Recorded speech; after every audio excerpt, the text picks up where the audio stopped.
Hello everyone, मेरे channel में आप सबका स्वागत है। मेरा नाम है मृणालिनी। चलिए देखते हैं इस रीडिंग के माध्यम से यूनिवर्स आपको क्या मैसेज देना चाहते हैं। डियर यूनिवर्स, प्लीज़ बताइए जो भी कलेक्टिव इस रीडिंग को देख रहे हैं उनके हाईएस्ट गुड के लिए आप उन्हें क्या बताना चाहते हैं। Dear universe, thank you for your grace, thank you for the love, thank you for abundance, thank you for healing, thank you for transformation, thank you for guidance, thank you for clarity, thank you for validation, thank you for protection. Dear universe, thank you very much.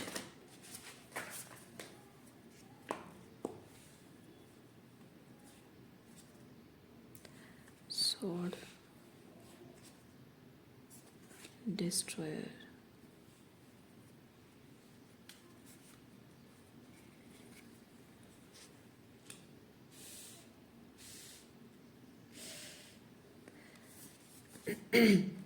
एक emotional pressure हमेशा develop होता मतलब हाँ, pressure develop होता रहा है आपके connections में, जो कि कोई इंसान जानबूझकर ये चीज़ करता है। जानबूझकर ये सब करता है। जैसे कि आप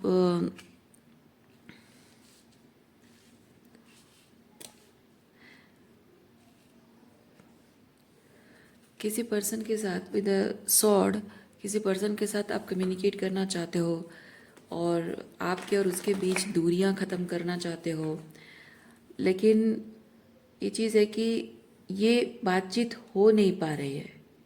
ओके, और हो नहीं पा रही है इसकी वजह से आप यहाँ पे बहुत सारा प्रेशर में हो, इमोशनल प्रेशर में हो कि ये बातचीत नहीं हो पाएगी तो मैं इस इमोशंस को रिलीज़ नहीं कर पाऊँगी। सो ये जो एक अटैचमेंट इस पर्सन के साथ आपका है, इसकी वजह से ये चीज़ हो रहा है कि आप इस पर्सन को वैलिडेशन दे रहे हो। जब इस इंसान को ये चीज़ पता चलता है तो आप उसको वैलिडेशन दे रहे हो और वो वैलिडेटेड फील भी करता है। ओके, और ये पर्सन चाहता है हमेशा आप ट्रिगर में रहो। ये जो कम्युनिकेशन गैप वो क्रिएट कर रहा है ना, जब उसको पता चलता है कि आप अभी भी उसका इंतज़ार कर रहे हो, अभी भी उससे प्यार करते हो, अभी भी आपके मन में उसके लिए फीलिंग्स है, तो कहीं ना कहीं उसका ईगो बूस्ट होता है। और जितना ज़्यादा वो देखता है कि आप उसके लिए कितना वॉल्नरेबल फील करते हो, उसको और वो मज़ा आता है और वो चाहता है कि आप उसके लिए और भी उतना ही वॉल्नरेबल फील करो। आपकी वॉल्नरेबिलिटी उसके लिए जितनी बढ़ती जाएगी, उसका ईगो उतना बूस्ट होता जाता है, वो उतना ही वैलिडेटेड फील करता है, स्पेशल फील करता है।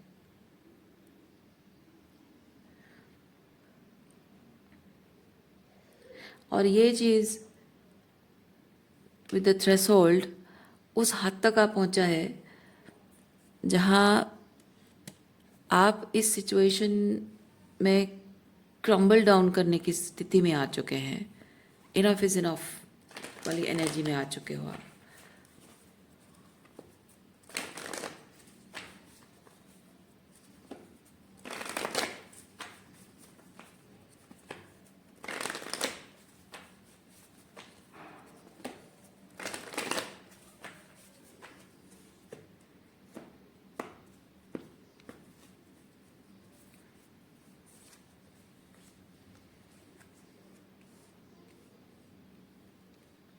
रिलेशनशिप की फाउंडेशन आपके मेहनत पर टिकी हुई है। आप कितना एफर्ट्स डालते हो उसके ऊपर डिपेंड करता है कि रिलेशनशिप आप दोनों का टिका हुआ है।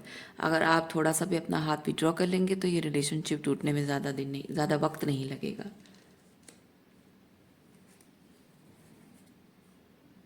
और ये पर्सन चाहता है कि आप इसी तरह से इस रिलेशनशिप को होल्ड करके रखें, अपना एफर्ट्स लगाते रहें। आपकी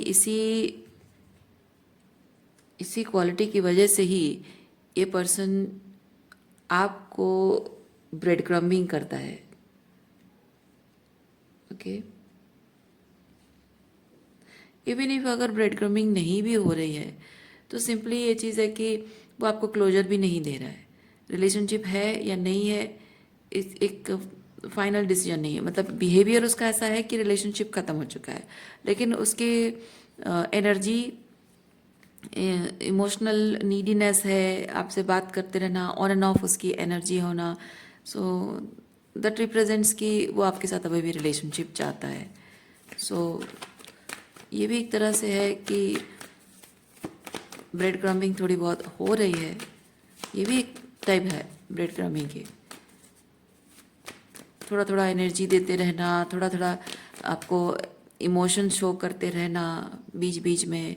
जब भी आप मूव ऑन करने की स्थिति में आते हो, आपको इमोशन शो करना कि मैं प्यार करता हूँ, मैं शादी करना चाहता हूँ, मैं तुम्हारे बिना जी नहीं सकता हूँ, we have special this and that.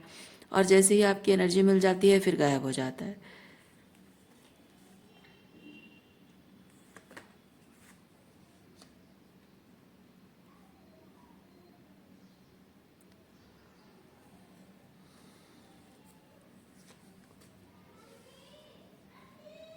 आपको इस एनर्जी को रिलीज करने की ज़रूरत है।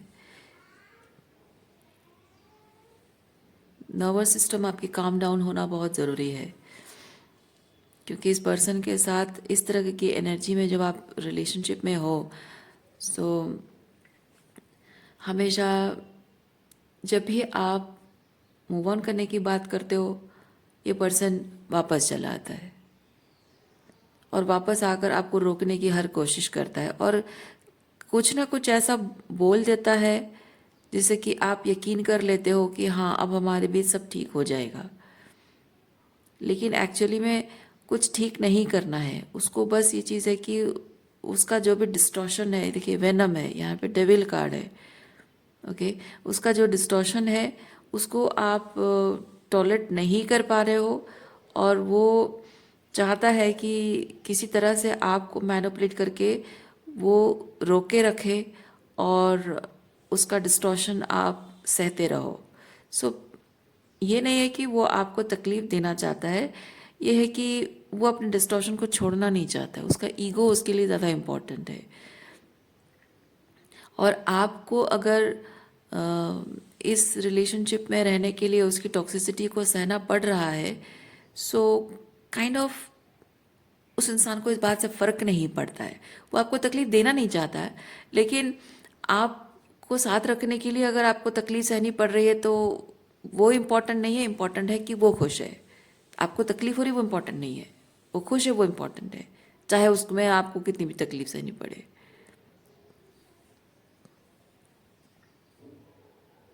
तो मतलब कोई इंसान आपके साथ टॉक्सिक बिहेव करता है, दैट मीन्स कि वो आपको अपनी ज़िंदगी से निकलने का रास्ता दे रहा है। लेकिन ये वैसा टॉक्सिक बिहेव नहीं करता है, वो उस तरह से बिहेव कर रहा है, मैनिपुलेशन कर रहा है जिस तरह से कि आप वो टॉक्सिक फील कर रहे हो, और आप निकल जाने को, रिलेशनशिप को छोड़कर आगे बढ़ जाने को, एंड कर देने को, ब्रेकअप कर देने को आप मजबूर हो जाओ।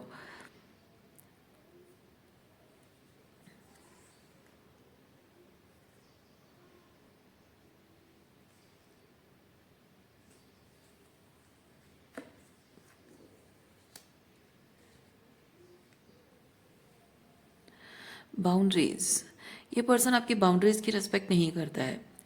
आप अगर इस इंसान से कहते हो कि देखो तुम्हें मेरे साथ रहना है, अच्छे से रहो, और लेकिन ये इस तरह से मैनिपुलेशन, माइंड गेम, ये ब्रेड क्रम्बिंग करना, ये जब ज़रूरत है तब आना, बाकी टाइम पे पूछना नहीं, मेरी फीलिंग्स तुम्हारे लिए मैटर नहीं करती है, सिर्फ तुम्हारी ज़रूरत मैटर करती है, मेरी फीलिंग्स मैटर नहीं करती है, ये सब नहीं चलेगा। लेकिन वो आपकी बाउंड्रीज़ की रेस्पेक्ट नहीं करता है। आप अगर उस इंसान से ये चीज़ कहते हो कि तुम्हारी सारी जिस तरह की भी ज़रूरतें हैं, इमोशनल नीड्स है या सपोर्ट करना, मटेरियल नीड्स, इमोशनल नीड्स, मैं सब कुछ तो पूरा कर रही हूँ, और जब बात मेरी आती है इमोशनल नीड्स की, तो वो इमोशनल नीड्स तो पूरी नहीं हो पाती है। तो आप इस इंसान को अगर ये चीज़ कहते होगे कि तुम इमोशनल सपोर्ट नहीं देते हो तो मैं भी इमोशनल सपोर्ट नहीं दूंगी, तो आपको रूड कहता होगा। लेकिन जब वो इमोशनल सपोर्ट, उसके इमोशनल सपोर्ट आप एक्सपेक्ट करते हो, तो वो आपको कहता होगा oh you are too much, you are expecting too much from me.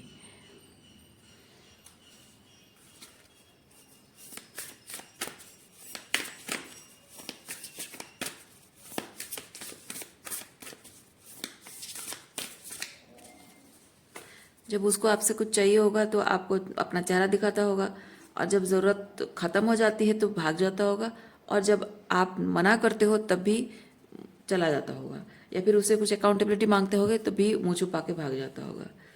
Self trust, building safety with your self. देखिए, ये चीज़ अगर रिपीट हो रहा है, अगर ये चीज़ रिपीट हो रहा है and you are allowing that person to do all this, so कहीं ना कहीं आप अपने लिए खुद एक अनसेफ एनवायरनमेंट क्रिएट कर रहे हैं।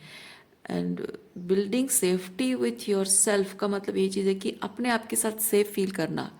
आप अपने आप के साथ सेफ नहीं फील कर रहे हो, है ना, ये एक सवाल है। अपने आप के साथ सेफ नहीं फील कर रहे हो, किसी इंसान के साथ सेफ फील करना चाहते हो, आप अपने आप के साथ क्यों सेफ नहीं फील करते हो? यानी कि अपने अकेलेपन में, अपने सॉलिट्यूड में क्यों सेफ नहीं फील करते हो? ये चीज़ आपको समझना होगा। और ये पर्सन भी आप देखिए, ये पर्सन आपको मिरर कर रहा है, वो आपका साथ चाहता है लेकिन आपको नहीं चाहता है। यानी कि आप जो प्रोवाइड कर सकते हैं, जो इमोशनल वैलिडेशन उसको मिलती है, जिस तरह से भी वैलिडेशन उसको मिलती है ना, वो चाहिए, पर आपकी फीलिंग्स नहीं चाहिए, आपके इमोशंस नहीं चाहिए। आप उससे जो अकाउंटेबिलिटी मांगते हो, आप उससे जो इमोशनल इंटीमेसी मांगते हो, इमोशनल इंटीमेसी मांगते हो, वो नहीं चाहिए उसको।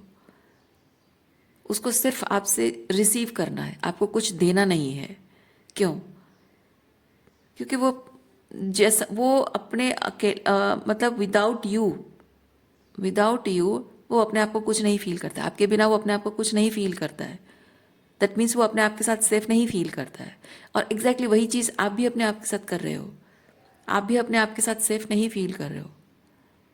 सो इस पर्सन के साथ आपका जो कनेक्शन है वो मिररिंग एनर्जी है, और ये ऐसा करता रहेगा।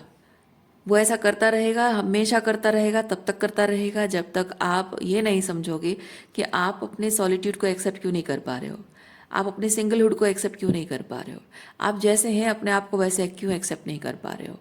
आप अपने why can't you sit with your own emotions, why can't you deal with your own loneliness? ऐसा क्या है, ऐसी क्या कमजोरी है आपकी जिससे आप डील नहीं कर पा रहे हो, इसीलिए आपको उसकी ज़रूरत महसूस हो रही है। और ये पर्सन इसीलिए भेजा गया है आपकी लाइफ में, उस चीज़ को एक्सेप्ट करने के लिए, समझने के लिए, to sit with your loneliness, to understand what you need, what you are expecting from your self, जो आप फुलफिल नहीं कर पा रहे हो। ओवर एक्सपेक्टेशन, अपने आप से कुछ ज़्यादा ओवर एक्सपेक्टेशन कर रहे हो आप, जो आप फुलफिल नहीं कर पा रहे हो, और शायद इसीलिए अपने आप से भागने की कोशिश कर रहे हो आप। वही चीज़ आपको समझनी है। और जैसे ही वो चीज़ आप समझ लोगे, इस पर्सन के प्रति आपकी जो नीड है, जो डेस्परेट नीडीनेस है, क्लिंगीनेस है, अटैचमेंट है, वो ख़त्म हो जाएगी। अदरवाइज इसी तरह से हर व्यक्ति जो भी आपके जीवन में आएगा ना, चाहे वो दोस्त हो, रोमांटिक पार्टनर हो, फैमिली मेम्बर हो, वर्क प्लेस में हो, कहीं भी हो, लोग इसी तरह आएंगे, आपकी ज़रूरत, आप अपनी ज़रूरत के लिए आपका फ़ायदा उठाएंगे, आपकी इमोशंस का फ़ायदा उठाएंगे, और आपको ब्रेड क्रम्ब भी करते रहेंगे।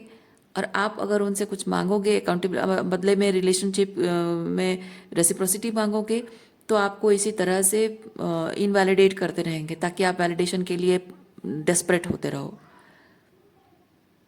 सो आपको इसलिए उस चीज़ पर काम करना होगा। ओके, सो मैं रीडिंग यहीं पे रखती हूँ। उम्मीद करती हूँ इस रीडिंग से आपको कुछ क्लैरिटी मिली हो। मैं आपको नेक्स्ट रीडिंग में मिलती हूँ। अपना ख्याल रखिए, खुश रहिए, बाय।